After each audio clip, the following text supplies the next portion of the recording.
저는 우리 크레파스를 보시는 분들을 위해서 저희 피칭 살롱에 모시지 못하지만 이런 거를 대안할 수 있는 팁을 드린다면은 가장 가까운 사람, 결혼하셨으면 와이프를 대상으로 내가 지금 새로운 공간 사업을 하고 싶다. 딱 한 3분만 설명할 수 있고 와이프 이해시킨다고 하면은 그것도 100%는 힘들고 3분 안에 뭐가 안 날라오든지 그래도 한번 해볼만 하다고 하면은 그 성공한 거예요. 제가 뭐 지은 게 아니라 이미 우리 피칭 3F라고 하는 용어가 있는데요. 3명의 F가 있다. 첫 번째가 패밀리예요. 그 다음에 프렌즈, 그 다음 바보 같은 풀인데 이게 사업의 시작의 첫 번째 검증 단계라는 게 나와 있거든요. 가족을 설득하지 못하면은 사업을 하면 안 된다는 얘기예요, 사실은. 가족이 돈을 대주면은 너무너무 좋지만은 돈 달라는 게 아니라 내가 이런 걸 하려고 하면은 위험이 있잖아요. 또 뭐 시간도 내야 되고 그런 것들을 다 가장 가까운 사람이 이해해주고 그거에 대해서 뭔가 승인을 받을 수 있다라고 하면은 그거야말로 저는 가장 좋은 피칭인데 의외로 안 해요. 그냥 무시하는 거죠. 당연하겠지. 근데 반대로 가족을 대상으로 피칭한다는 거 부끄럽고 어쩌면 창피하기도 하고 진짜 뭐 하다 보면 날라올 수 있을 것 같고 너 갑자기 왜 그래 이럴 수 있는데 그거를 전 할 수 있으면은 좋다고 봐요. 그래서 저는 새로운 컨텐츠를 만들 때 꼭 간단한 내용을 저희 와이프한테 앉혀놓고 꼭 듣던 말도 한번 해봐요. 그 뭐가 기억에 남는지 뭐가 좋은지 뭐 어렵다 욕이 날라오기도 하거든요. 이 책도 나오고 나서 내가 부탁한 게 딱 10페이지만 읽어보고 느낌을 달라. 첫 번째 책은 아예 못 읽어봤거든요. 근데 지금 10페이지 이상을 읽었어요. 우리 피칭 살롱이라는 게 여러분이 충분히 활용할 수 있기 때문에 그 3F라는 거를 우리 크레파스 독자님들도 한번 꼭 해봤으면 좋겠어요. 예. 저는 와이프한테 이런 꼭 창업뿐만 아니라 여러 가지 피칭을 했을 때 항상 등짝 맞는 경우가 많아요. 맞아. 결국에는 저희가 갖고 있는 이 책에 쓴 내용을 실천하는 게 더 중요하잖아요. 저희가 이제 개인 투자자라고 하죠. 개인 투자로 올해 한 군데에 투자할 겁니다. 왜냐면 우리가 보는 안목이 정말 맞았는지도 우리도 확인해야 되니까 아까 뭐 와이프도 얘기했지만 내 돈을 가지고 투자한다는 전제하에서 저 사업을 들어볼 때랑 그냥 나는 오늘 멘토링 한다라고 했을 때랑 자세가 완전히 다릅니다. 여기에 투자해서 날려먹을 수가 있잖아요. 그러니까 얼마나 이게 날카롭게 봐야 되겠어요. 그때 저는 주로 보는 게 그 사업의 내용을 보는 것보다는 그 발표하는 그 사람의 어떤 태도, 말의 습관 그런 걸 보게 됩니다. 그러니까 이런 게 저희하고 차이가 있는 거예요. 사업 내용이 좋으면 투자할 거라고 하지만 우리가 투자라는 거를 그 계약적 결혼 관계로 보잖아요. 뭐 연애할 때 보면은 그 사람을 재산만 보고 할 수도 있지만 취향이 같은지 뭔가 생각 방향이 같은지 이런 것들을 충분히 확인한 다음에 그래 결혼해 보겠다고 하는 것처럼 그분이 발표하시는 분들이 갖고 있는 생각이 어떤지 태도가 어떤지 말하는 습관 어떤지 그런 것들을 저희는 보거든요. 그래서 그런 부분들도 굉장히 좀 이 책을 보시는 분 아니면 실질적으로 피칭 하시는 분들이 좀 명확하게 좀 저희랑 갖고 있는 생각이 다르다라는 거를 좀 확인했으면 좋겠어요.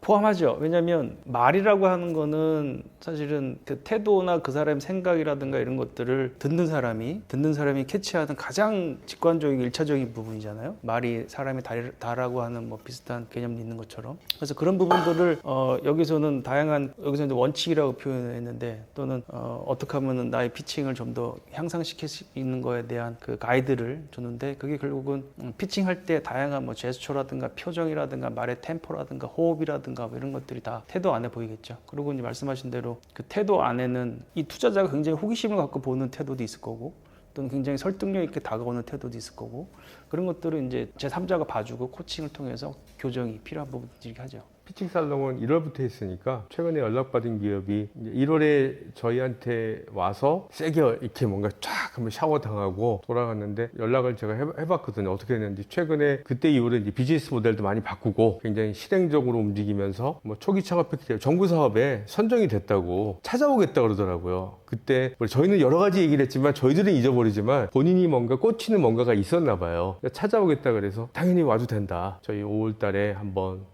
와서 간증을 드리려고요. 뭐가 바뀌었는데 저희도 다 모르지만 이제 그런 케이스가 이제 저희는 투자까지도 연결될 수 있는 쪽으로 이제 그런 친구들을 꾸준히 지켜보면서 이제 어떤 투자의 관계를 이어갈 수 있는 계기가 되지 않을까 생각을 합니다.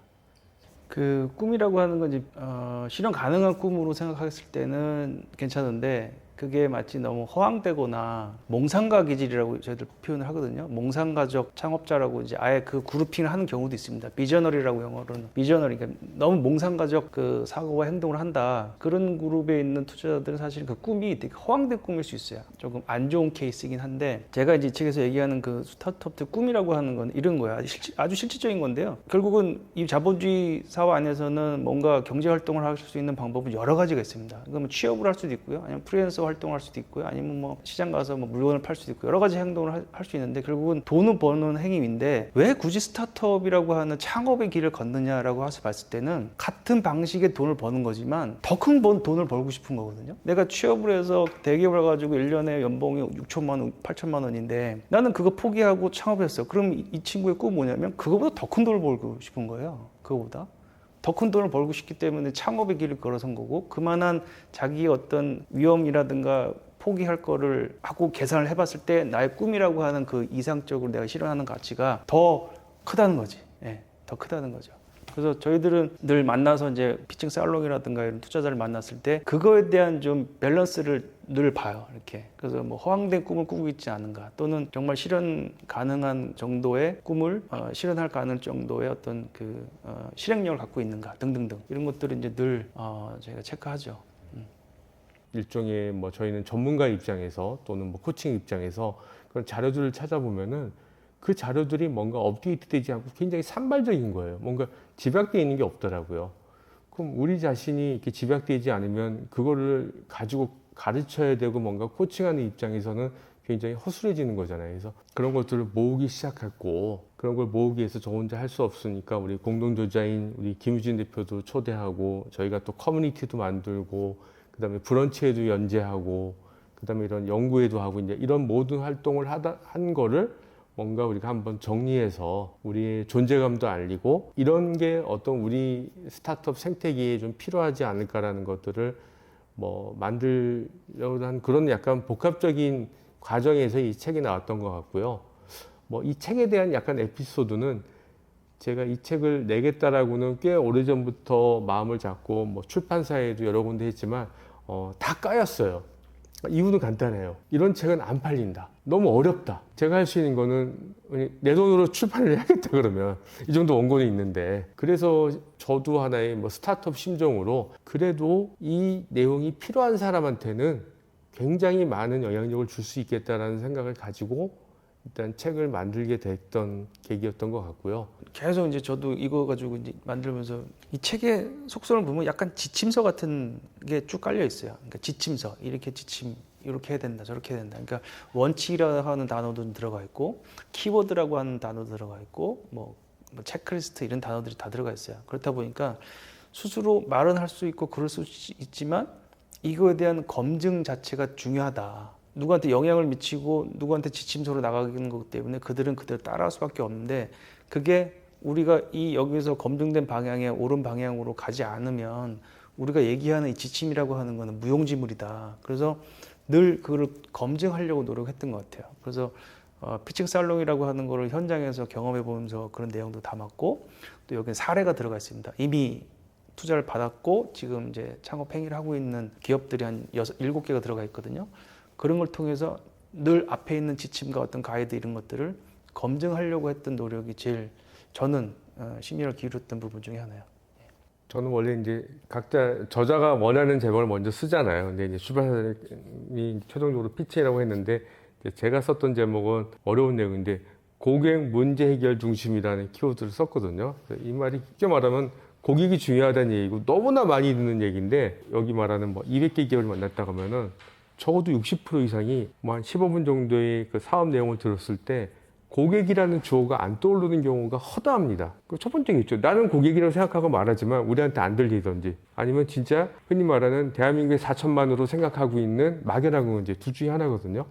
그 고객이 안 보이는 기업들이 엄청 많습니다. 그래서 그게 좀 강조됐으면 좋겠다라는 거고 저는 이제 말미에 이걸 어떻게 했냐면 제발 고객을 더하기가 아니라 고객을 사업을 시작할 때 좀 많이 빼서 엑기스만 나눠줄 수 있는 그런 내용을 가지고 그러니까 피칭을 하든지 사업을 했으면 한다는 게 제가 하는 강조점이에요. 그래서 고객은 더하지 말고 제발 빼기를 하라고 하는 거고, 의외로 사업을 잘하는 친구들은 정말 빼기를 잘합니다.